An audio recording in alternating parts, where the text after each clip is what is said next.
Thanks so much for joining us again today, Chris. My pleasure, Lynn Marie. It's great to have a conversation with you again. It's always very fun.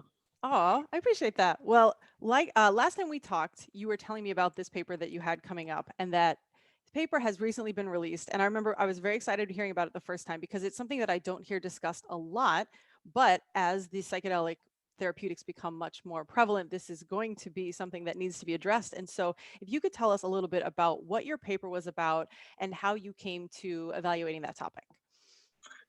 Yeah, so the paper essentially deals with psychedelic-induced insights and revelations. And the main hypothesis of the paper, or the thesis of the paper, is that these revelations, they have a double-edged sword quality to them. So on the one side of things, we know that experience mediates a lot of therapeutic outcomes in terms of psychedelics. So these mystical type experiences that people talk about, or psychological insights, which might be helpful for people, these are experiences of insights and revelations, which apparently are drivers of, reductions in depressions or improvements in anxiety symptomatology or addictions and so on. But on the other hand, these insights and revelations, they have a specific quality to them, which might also lead to some what you might call iatrogenic,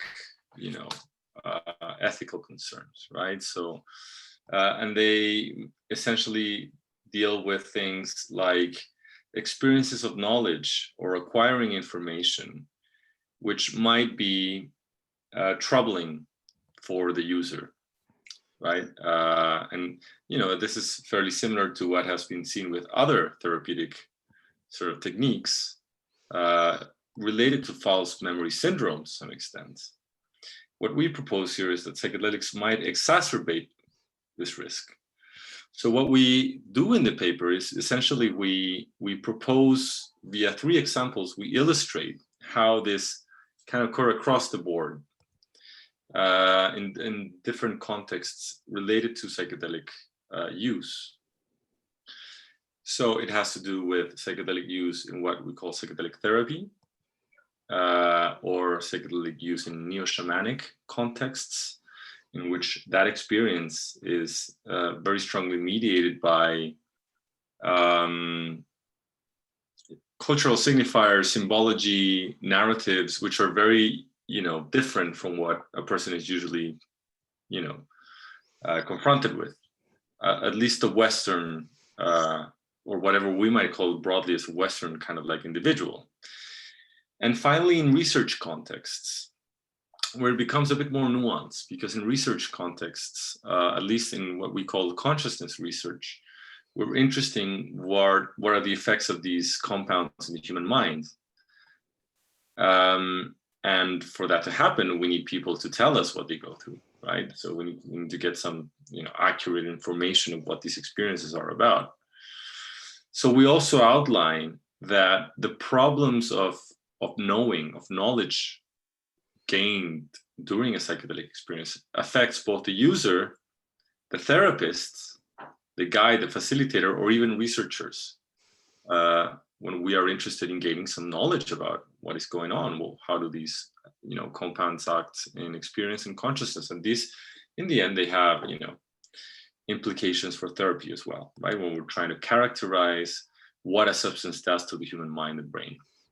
And finally, in the paper, we outline what we call a coping framework to deal with these issues. Essentially, how can we see this process of knowledge gaining from an ethical standpoint?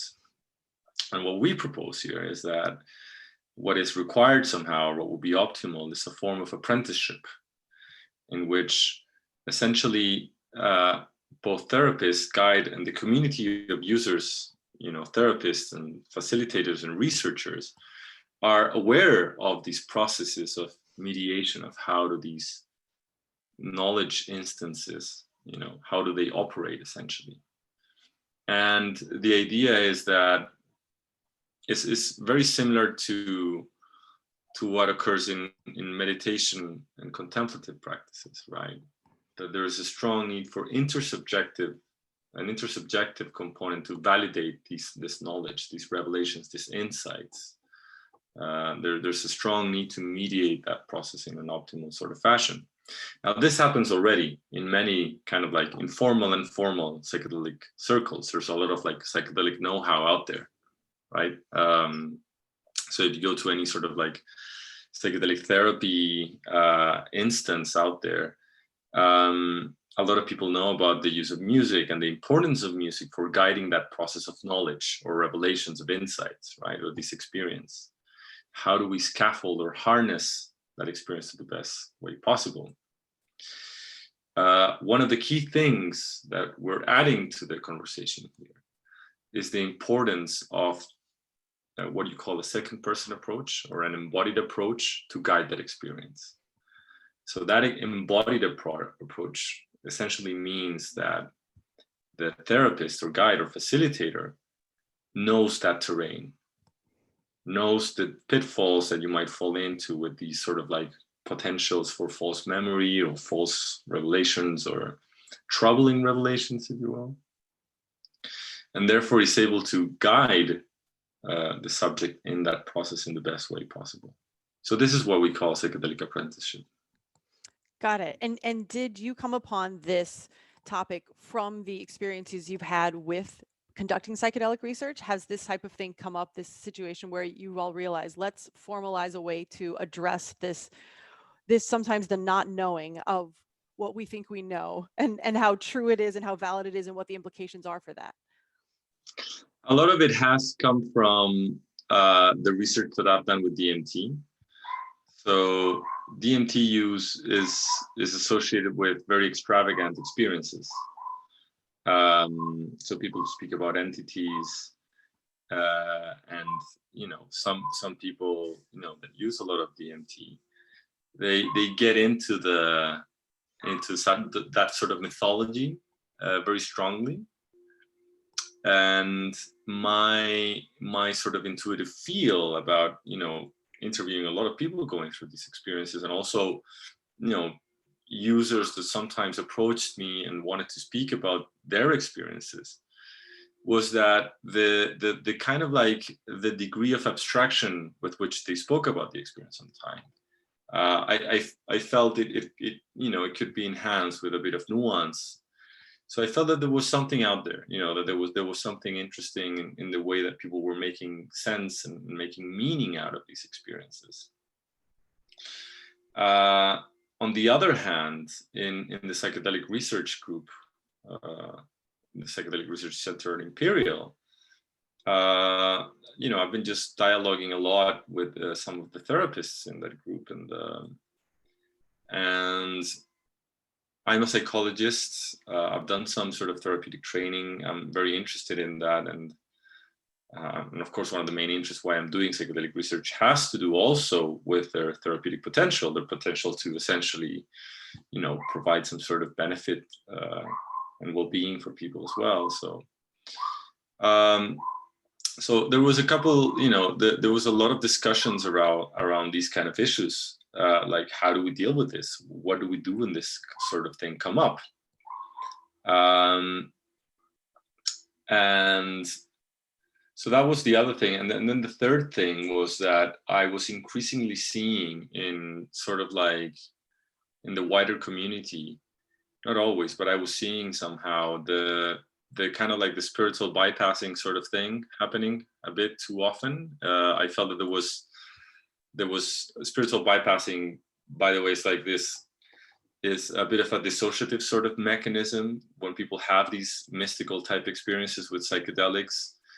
They become a bit enchanted by the sort of mythology, if you will, of this kind of mystical type experiences, and then there's an, like, if you will, an overemphasis of the value of that sort of spiritual realm, as opposed to the need to work on personal issues, relationships, and so on. So this is just that something that I just saw pop up a lot in kind of like the psychedelic community, if you will. And finally, what I saw in kind of like, in a kind of like a broader sort of sense, is that there's something interesting like happening in parallel with the kind of like internet revolution and so on, is that we have an issue of validating information, and we have conspiracy theories, and we have it's like it seems like what used to be institutions which validated knowledge have become increasingly less validated. And then you have, like, things like the anti-vaxxer movement, and like I said before, conspiracy theories, which are very wild. David Icke, Alex Jones, and people like this, which are, pretty extreme. And like, I think these guys that went through Capitol Hill in the US, I guess one of the guys was like a psychedelic shaman or something, or he called himself as a psychedelic shaman of sorts. So QAnon conspiracy theorists and so on. This is what you might call like the dark side of psychedelics, and people are increasingly talking about this as well. So I see this as not just something specific to psychedelics right now, but kind of like a broader thing in which institutions would mediate and validate knowledge are kind of like, devaluated at the moment, right? Yeah. And psychedelics appearing in a time in which this is kind of happening and somehow exacerbating this process. So I felt that there was a need to kind of like, how can we put this under a single framework in which not only we present the issue, but also we present some sort of framework so that we can try to understand this and kind of like, not what you would call a specific way of dealing with that. Otherwise the paper would be called psychedelic apprenticeship. But it's how can we start facing that, or how can we start, thinking about this in the best way possible. So that's the way. And finally, the most important thing, the kind of like the striking thing that I felt was really important, was that it seems to be that it's the same mechanism, which drives the benefits, but also, drives these complications. Yeah. So there was a need that, all right, we need to think about this a bit more deeply, and we need to kind of like put it under some sort of framework. So that's why. Nice. Well, I remember when you first brought it up to me, I first went to just like the legal implications of what happens when somebody brings up, same thing with like something that can happen in hypnosis or other types of therapy when a repressed memory comes up. What do you do with that legally? But then you even mentioned at the beginning, while you were talking about iatrogenic concerns. And for those who don't know, iatrogenic is essentially something harmful that happens from a treatment of some sort. So you go in to get better, let's say ostensibly for your anxiety and depression, and then you have one of these experiences, and the thing that you find out in the experience actually does more harm. And so that's another part of the story. But as you discuss in the paper, the person undergoing that is left with the conundrum of, did this terrible thing I just experienced actually happen? Is this true? And that may be an entire another section of just the not knowing can have its own complications. And so Yeah. I love that your framework addresses how to work with those who just can't settle with the unknowing. And we will get into all of that. I love the framework, but let's start by talking about some of the examples that you brought up. The first example that you brought up was somebody who was in a clinical trial for psilocybin. That was the psilocybin for depression trials. Can you talk a little bit about what that person experienced and how they kind of were processing and dealing with the uncertainty of what they thought they had found out? Yeah. So this was one of the participants in the study, Imperial study. I think the first psilocybin for depression study. And I remember that essentially, Rosalind Watts came to us with this case, to the meetings that we had, and just presented like this conundrum in some sort of way. But essentially it deals with, he was a participant who, during his psychedelic experience, it's very interesting to read the transcript of his recollection, because during the actual trip, he felt that he was being smothered by a being. And first he identified as his father and then as his mother, right? When he was a baby, like smothered with a pillow. Okay.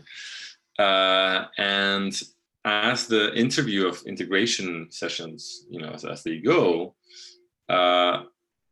the patient was increasingly recollecting how there was a kind of like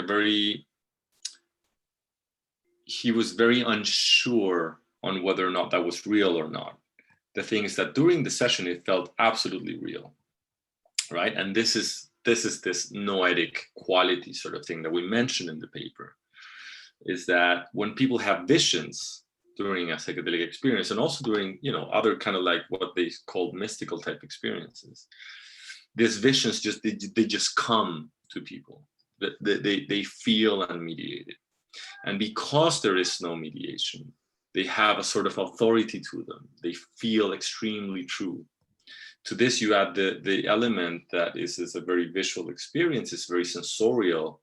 Psychedelic experiences are immersive experiences, right? So they have that sort of realness quality to them. So it felt very real to him.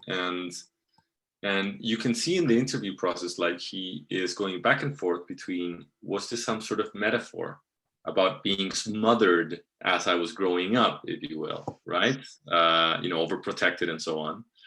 Or was this an actual form of smothering that I went through when I was growing up? And you can feel in the patient some form of struggle of, I just need to know what happened, right? But his mother had died, so there was absolutely no way to confirm any of that. So that was the first one. In the end, you do see that he does reach some form of resolution in the form of kind of like not knowing, right, or leaving it lightly somehow. But yeah, it was that was the complication. The clinical case that we presented, which was extremely straightforward, but very useful to understand these kind of issues. Yeah, I appreciate that. I highlighted this one section where I believe it was a quote from somebody, but it said, regardless of whether it's true or not, that information needs to be understood by your consciousness. It's going to be rattling around like, did it happen? Did it not happen? And that's not the point at all. The messages come along. So what does it mean?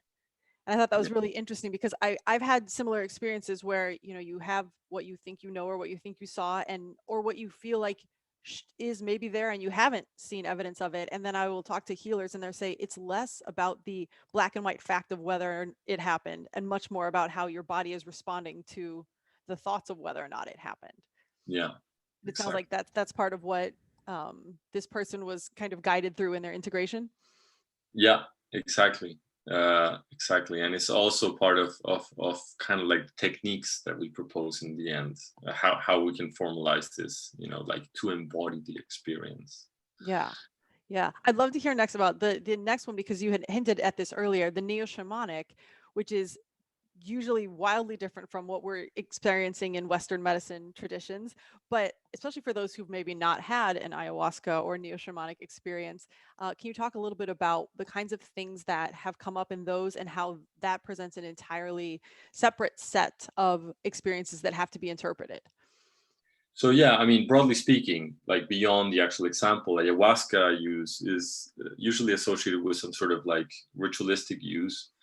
When the ritual is performed by an indigenous or mestizo sort of shaman, it usually the cosmology that is brought forward in a session is mythological. Is I mean, it's animistic, right? Even spiritists in some Brazilian traditions. So the idea would be that the in the Amazon, the plants in the forest, in the jungle, they have a soul. They are animated, and they are used to heal many times. And ayahuasca is one of them, right? In the specific case that we mentioned. So sorry, before going into that. So essentially you're brought into a cosmology.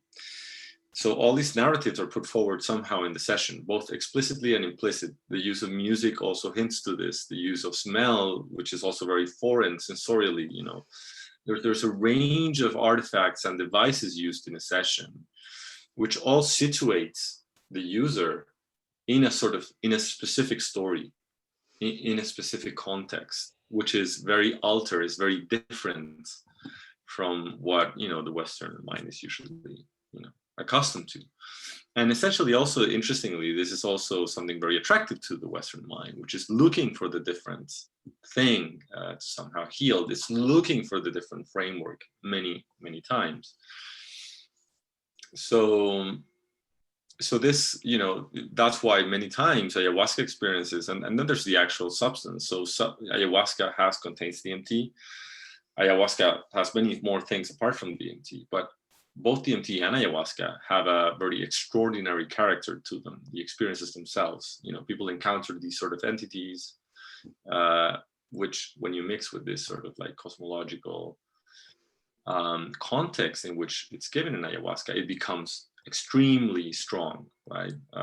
So the feeling of a presence is quite prominent.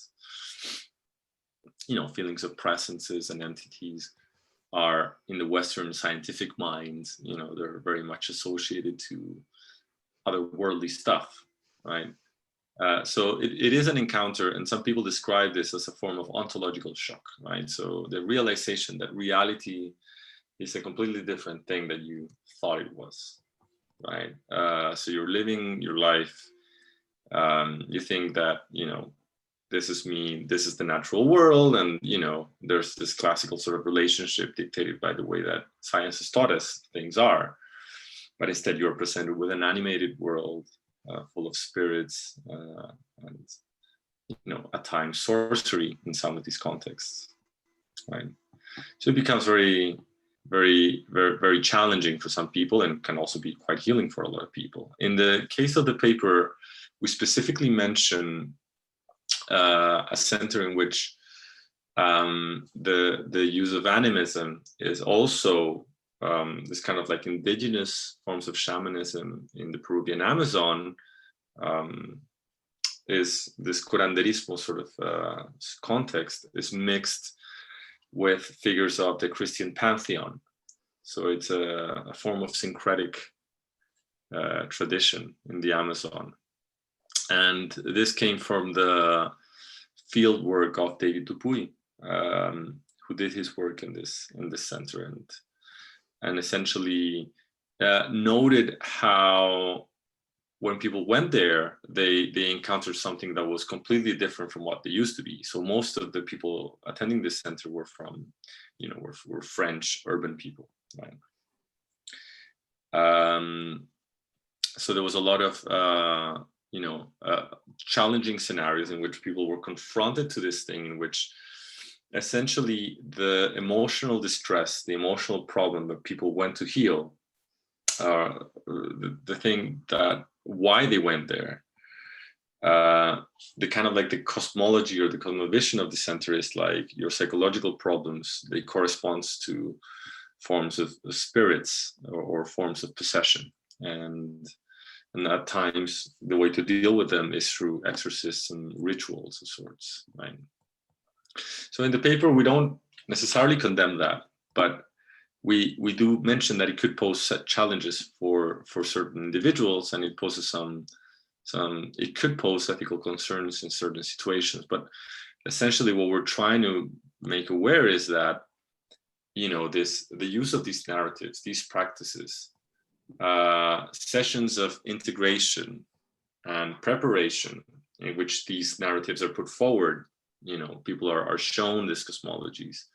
They're a form of like education of hallucinations or visions, if you will, right? So, it's that's the mechanism, one of the mechanisms that we're proposing, might take place with regards to this.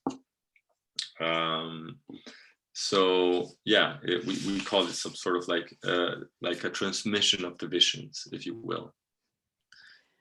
So what we're proposing in the paper is, this is another form in which these experiences can be heavily mediated, and thus generating specific content, which nonetheless subjects, when they experience, they feel they are unique, true, certain.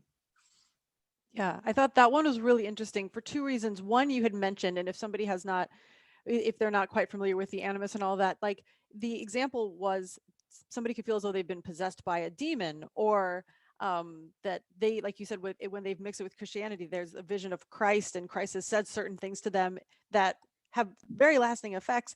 And so, as opposed to when you're wondering whether or not did my parents smother me with a pillow, this, you're coming to the facilitator essentially saying, I have no idea what these things mean, and am I now like cursed that this demon has possessed me? And what, like, I think there's so much more area where that interpretation and that mediation is important in those things that seem so foreign, like you said, to the Westerners. They might be seeking a whole lot of extra help with interpretation at that point. Yeah, exactly. Like a bridge, if you will, between their starting points and where they are, there at the moment. The Yeah. thing is that it's not about condemning the actual practice itself, but it's about the need of establishing these bridges and how it can pose challenges to certain people. So that's kind of the essential sort of question there. And then it's interesting because when you speak to certain shamans as well, some of them will say, ayahuasca can be the biggest liar in the world at times. Like it can show you things which appear to be true but are not true. So the language is also embedded even in the practitioners themselves at times. So the world of impressions is a tricky one, and some ayahuasca shamans as well also say, like, it's not about the visions. It's about the emotional process, what you learn, and so on. So there's a plethora of possibilities also in your shamanistic context.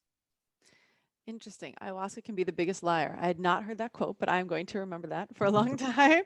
Okay, the third example was you were talking about metaphysical insights and revelations that occur in naturalistic and these controlled research environments. And what I thought was really fascinating about this was the discussion of how expectations and beliefs and even like psychedelic memes can all affect somebody's experience. So if you could talk a little bit more about that category. So these were kind of like data that I collected in my own research with DMT, in which I interviewed a lot of people after we, administered DMT in these controlled environments. And we also took some examples from previous DMT research with Strassman. So essentially, what we kind of saw there was that, there's people going in there. I just saw a lot because I talked with them a lot before I interviewed them. A lot of them were kind of expecting to have these sort of entity encounters, and these sort of entities to be, to provide some sort of meaningful information. Not everybody had these sort of entity experiences, but it was quite prominent. And another sort of thing that was out there at the moment when we were doing that there was this narrative of like the world is a simulation of sorts, which I think Elon Musk at the time kind of like repopularized. This is something that's been out there for a while in a way, and there's also philosophical stuff around that, but essentially that it became popularized at that moment, and we did pick up with a few narratives with that sort of specific content. When you read Rick Strassman's books in the 1990s, his essential book on DMT research, he speaks a lot about these alien encounters. We didn't see that much in our research. I think it was mentioned a couple of occasions, right? And a lot of these alien encounters people then after the session, a month or two after they spoke again with Rick, he mentioned how they were troubling, like they were still thinking about these sort of alien encounters. The thing is that alien encounters were also kind of like a meme in the 90s, right? It was like a very 90s thing. Now, I'm not saying that, they're completely the product of memes, like who knows, right? But we do propose that, based on what we know in research, the influence of set and setting, narratives shape the experience to a certain extent. And therefore these memes can pop up in the phenomenology, in the experience. Very similar to what I was saying regarding the ayahuasca use, right? And you have preparation integration sessions in which this cosmology is kind of put forward. The same thing happens with broader culture in some sort of way. Like the broader culture is like inviting some sort of narratives and experiences. And because the psychedelic state is like a permeable state, like the system is porous to these narratives and memes, they kind of like pop up and they can become prevalent. So that's the thing that we mentioned in that example. And the other thing is some preliminary results on field research, in which we see that people, they have a shift in their metaphysical beliefs, their beliefs concerning the nature of reality. So again, this is kind of like a massive experience of knowledge that regards kind of like your more deep-seated core beliefs, you know, the ones that you're implicitly holding all the time, which is like, what is this thing about, right? Yeah. I thought that was interesting what you mentioned, like in preparation, there's this kind of balance, because I think on one hand, people preparing somebody for a psychedelic journey want to give them some indication of what they might see so they're not terrified by it if this is somebody completely new to the realm, but you want to prepare them without, like you said, setting an expectation that influences what they end up seeing when they go on that journey. Yeah, exactly. I mean, it's definitely a balance. You want to provide some sort of roadmap, I think. I mean, this is the know-how that we have at the moment, like, and you know, it's interesting when you look at some examples out there, but you know, there's the case of, like, for example, breathwork, holotropic breathwork. The roadmap there is all about these. I don't know if you know about holotropic breathwork. So you know, it's a form of therapy based on psychedelic research and clinical practice by Stanislav Grof, but essentially he developed a system, a map, which he says is based on phenomenology, which is all about like these condensed experiences, this perinatal experiences, right? And that you're just revisiting them with different degree of abstraction, you know, these moments in the womb. So these are roadmaps which can be useful for people, especially when the experience is very ineffable. It has a component which is difficult to put into words. You know, words reduce levels of anxiety many times, right? So we're always dealing with some form of balance in which, you know, where you want to provide contention, safety for people undergoing these experiences, but at the same time, you want to give them freedom so that they can interpret. And here is where the issue of apprenticeship again becomes quite prevalent, right? This is all about therapeutic practice, therapeutic know-how. Well, that's a perfect segue into talking about apprenticeship. And I appreciated that you all had suggested this framework, because there's already a lot of emphasis on preparation and integration, but there's not a lot of specifics. And to me, that, you know, an ineffective preparation and, you know, integration, okay, I meditated, I did some breath work, whatever, that's not necessarily going to help me deal with what I saw in a journey. If I saw something as potentially life-changing as being smothered by a parent, right? No amount of, you know, I've meditated and I've yogaed myself, like that's really not addressing it. There's definitely different types and different levels of integration. So I appreciate that you had suggested this. And it also points to the fact that these substances are very often suggested to be done with somebody trained, you know, like doing it on your own and then trying to self-integrate afterward may have one outcome, but for the most advantageous outcome, hopefully somebody has had thorough training. And that's why I love this framework that you set up for what that training should encompass. So if we could get into some of the things you have suggested for the apprenticeship framework. Yeah, so the key element here, as you mentioned, is this intersubjective sort of component of it, right? What we call a facilitator or guide, which is acting based on empathetic resonance. Empathetic resonance essentially deals with this, what we call a second person approach, right? So you have the first person, which is the experiencer. You would have, like, for example, a third person, which is somebody completely like a researcher studying things and just like trying to get himself out of the equation. A second person is somebody who is there, you know, in the session, guiding that experience.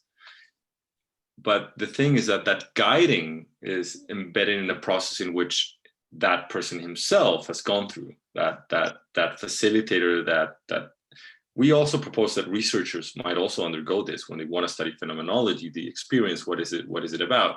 They need to understand the pitfalls. They need to understand what are the complications that might arise, right?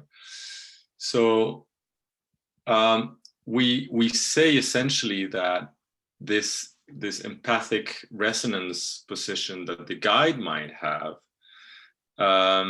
is kind of like it's embedded in a larger sort of learning process that that person has gone through, and that through therapy, repeated experiences that he himself might have had in his training and with his patients, he learns how to navigate this. There's kind of like a craftsmanship of experience of sort.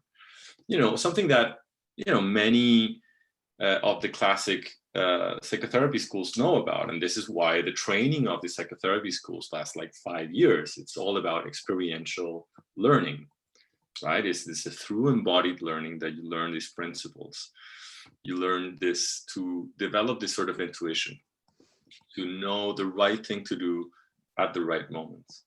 And you could use different devices, some of which we know of, right? So like the use of music, specific music, the use of managing intentions to the right extent, the use of, managing the setting of preparation, the setting of expectations. Some of the practices we outline, like more specifically in how this second person approach can work, this guide, the device that it can use, they deal with phenomenological, interviewing. So this is very useful in consciousness research. We've used this as well. Essentially, it's a way for people you help people remember, essentially. But it's not about remembering, it's about re-experiencing things. And this can be very useful when people are trying to, go back to their experience. And the way that we do it is that we try to situate the person right where the things were happening. And we kind of like slowly construct that sort of world over and over again in a recursive sort of way. So what we did in our DMT study was like, for example, all right, so you're in the scanner, you hear the scanner noise, you feel you are breathing, you have gone through this body scan. What are you feeling right now? Oh, well, I feel like my chest is being lighter and so on. Okay, so you're laying there, your chest is feeling lighter. Where exactly in the chest you feel that this lightness is coming from? Oh, it's located in the, in the upper abdomen. How do you know that? Well, because the difference in pressure between my abdomen and my chest is changing. It's a very embodied way of trying to guide this re-evocation of experience. And a very sort of similar thing is the other kind of techniques that we mentioned, which are related to these, the ACE model development by Rosalind Watts, the accept, connect, and embody approach, which is all about a flexible way on how is this experience meaningful for the participants, very similar to what you were mentioning at the beginning of this. So this process of apprenticeship essentially is a framework for us to understand how we can help make sense these experiences to people. How can they approach the experience, but with a light touch. So, yeah. Oh, I was going to ask, because I know this is, now I wouldn't say a controversial thing to weigh in on, but people have their differing views on, as you had suggested, the people who are going to be doing the facilitating having the opportunity to go through it themselves. Because as I think as I understood it in the paper, when you were talking about the term apprenticeship, part of that term was like, in an apprenticeship, as we know it as a term, it's like, you've gone through the process while somebody else was kind of guiding you, and therefore how best to maybe help somebody else through the process. What do you think is the role of people having that firsthand experience when they become guides or facilitators? I think it's very important. I mean, there could be alternatives maybe in which specific individuals which are particularly sensitive, they have some sort of intuition developed through other experiences, maybe not. It feels, I think we definitely need data on that to make a certain statement on whether or not it's necessary, but definitely it feels like the know-how out there says that it is crucially important. There's a lot of debate on these issues. I'm not a clinician myself. From a theoretical standpoint, from the framework I'm using, yes, it seems like it's crucially important. It is actually a crucial element. and the framework itself is very much taken from some theoretical and scientific research done in meditation and contemplative practices. And when I mean meditation, I also mean kind of like the more kind of like deep contemplative and meditation practices, in which people do go through some of these issues as well, right? The issues of gaining some sort of revelations about the nature of reality, or about, you know, what this whole thing is about, but that there is a larger sort of lineage. So in meditation, it seems like they've encountered these problems for a long time now.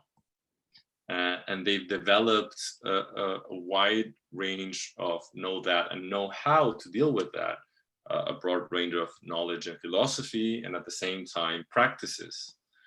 And, you know, in meditation, is the stress, like the thing is, like, to gain some sort of mastery about what this is about, you have to sit and meditate, right? You can apply that same sort of principles for psychedelic experiences. Yeah, absolutely. That makes sense. Could you talk a little bit? I love the ACE model, and because I really appreciate how it addressed both that, like we talked about at the beginning, the not knowing, and then your reaction to the not knowing, and what can we do in those different situations. If you could talk about just some of the highlights of what that method, what it's all about, and how it addresses that not knowing situation. Okay, yeah. So this is essentially a model developed by Rosalind Watts, right? So there's another paper in which, you know, people can definitely go to look into details. The way that we propose it here in this paper regarding the validation of knowledge, right? Regarding this issue of how do you guide people going through these challenges, is essentially trying to guide them through to see what's helpful about them in their current situation, rather than what is true. And this again touches on this element of having a gentle touch for this, right? These revelations are untrue. A lot of it, you know, has to do with how can, you know, one part is how to embody that experience again. So again, like, you know, having this recollection of re-evocation process, and shifting the focus away from the actual memory, but the embodied sort of thing undergoing when the experience is happening, and seeing how that relates to their present sort of situation, distress, and so on. There's an element of accepting as well, like accepting the emotional component, rather than try to figure it out. Just having this sort of like open disposition to accept whatever that content is as it is being re-evoked. And yeah, essentially like staying more with the feelings, the emotions, and the sensations, rather than the knowledge per se, like the cognitive part. In a way, it's similar to this notion that, you know, needing to dissociate, you know, when we're having these experiences of knowledge, it's about, again, re-engaging the body in that process. I appreciate that you brought that up. Ooh, suddenly the recording has gotten very strange. I think we might have hit some Zoom limit, but I'm going to keep trying. Can you hear me? Yeah. I mean, I'm seeing the red dot there. Okay, we're going to keep going then. Okay.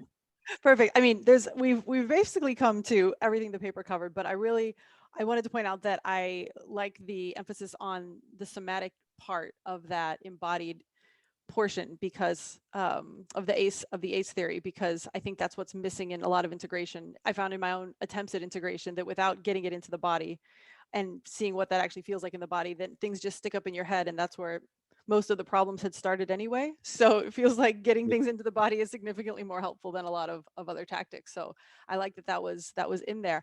I thoroughly appreciate all the work that you all put into this framework. Is there a way that you foresee spreading this idea to others, just through, you know, maybe the psychedelic conferences that hopefully will resume soon, or is this going to be formalized in some kind of trainings?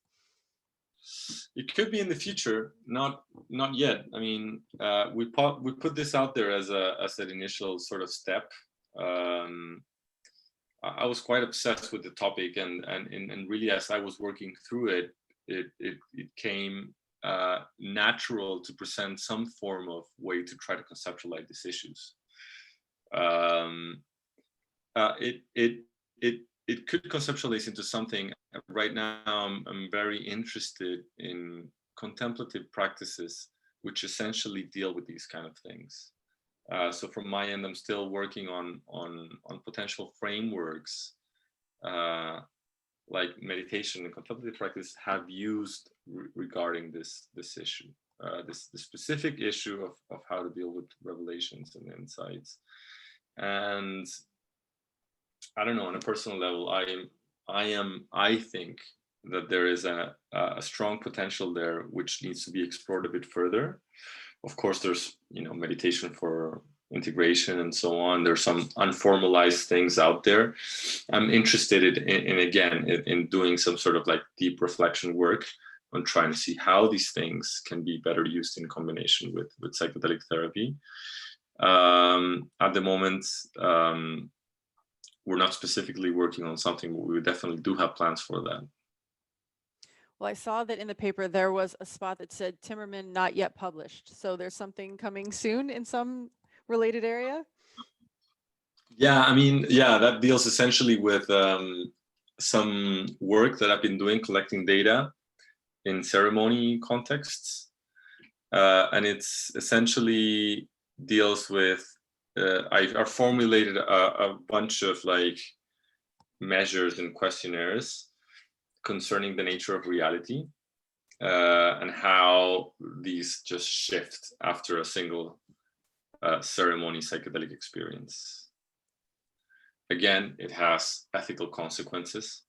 Like people, when they undergo these experiences, they're not necessarily agreeing to having their their reality transformed. So so it's essentially addressing that, not saying that it is the worst thing in the world, of course, but just positing how, just trying to figure this out, what is the direction of change. And I think in the broader sense, what we're doing with the science and what we're doing with these papers and so on is providing some form of context, some form of mediation, some form of knowledge, to try to contain these experiences a bit more. I mean, these are cultural containers as well, like the broader science and the stories that we tell about this. And this is one of the things that I think is very interesting about the current psychedelic research renaissance, or the psychedelic renaissance more broadly. It is being validated through research, what is happening. And I think that that is extremely positive because of that. It's like a stable ground, you know what I mean? Yeah, absolutely. Well, I appreciate you continuing to ask fascinating questions and then doing research so that we can have these discussions. This is great. I look forward to talking about the next. I'm just holding you on, like, so that you have to come back a third time so we can talk about your survey results. But in the meantime, where can people find you in your research? So you can find, you can have, like, it's a bit of a shame, I don't have so you can follow me on Twitter. I'm Neurodelia, like Neurodelia altogether. You can find also some things on Instagram by looking me as Chris Timmermann. There's the Center for Psychedelic Research webpage. And we are also launching a foundation here with colleagues in Chile called the Foundation for the Study of Human Consciousness. And essentially it's a foundation in which we are essentially exploring the possibilities of non-ordinary states of consciousness as a way of healing. The idea is that through exploration of consciousness, there can also be a possibility of healing as in a broader sort of sense. And in this, we have meditation research and also psychedelic research, complexity science, philosophers, and medics as well. So again, it's about generating frameworks and mechanisms of mediation for these experiences, this moment in time in which we live in which we are, it seems like we are kind of like re-enchanting with experience. And these are, some of the mechanisms that people are using, psychedelics, meditations, and so on. Very cool. Well, I really appreciate you joining us again, and for all the research you do, and for everybody else out there. Until next time.